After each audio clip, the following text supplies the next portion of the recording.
Joining us now to talk about this tragedy is criminologist specializing in mass violence, Sarah Daly. Sarah, it's being reported that the murderer's guns were obtained legally. Do you know if this is common in mass shootings in the U.S.? Are these killers getting their guns legally?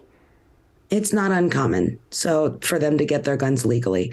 Given the way that federal and state laws are written, there's really no way to predict who might be a threat with those guns unless they have a history of violence or criminal behavior.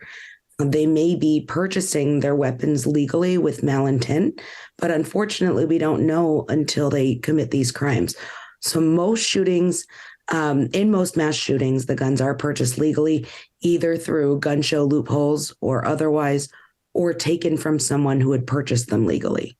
So we generally don't see guns bought through street purchases used in mass attacks like this. So unfortunately, we need to monitor behavior, particularly when someone's in distress, as he seemed to be.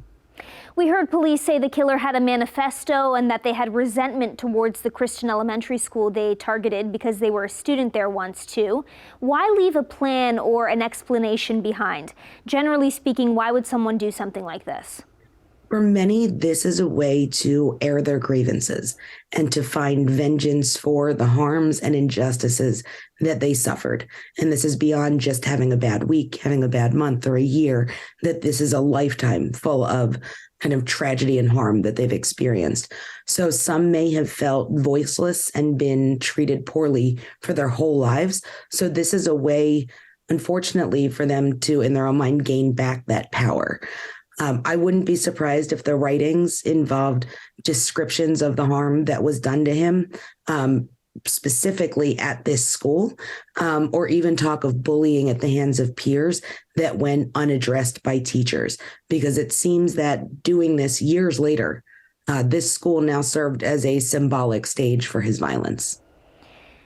And you've been on our show before talking about other mass shootings that have happened in the U.S. this year. Do you think there's anything different about this one? Do you think this could be the breaking point where politicians come together to ban assault rifles?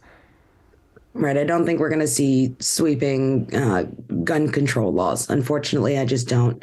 There's a clear line in the sand from school shooting after school shooting, from kindergarten through college and at other public places where people should feel safe. So if Sandy Hook and Uvalde and Parkland didn't teach politicians anything, I'm not optimistic. This is big business for them. I think the only thing that might be different is that the American public is sick of this. They are angry and they are frustrated.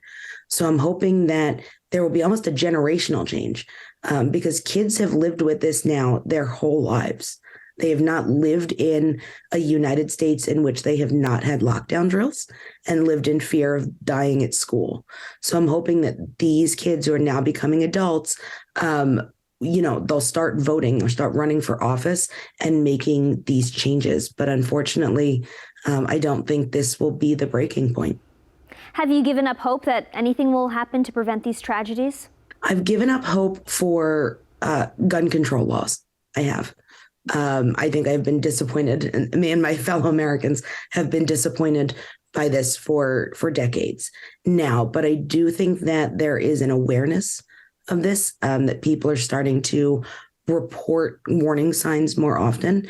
And I think that if we can spread that awareness and to create meaningful ways for intervention, particularly during active and mass shootings, that might have to be the change that we can do. But these are solutions we should not have to create. Thanks so much for joining us, Sarah. Thank you.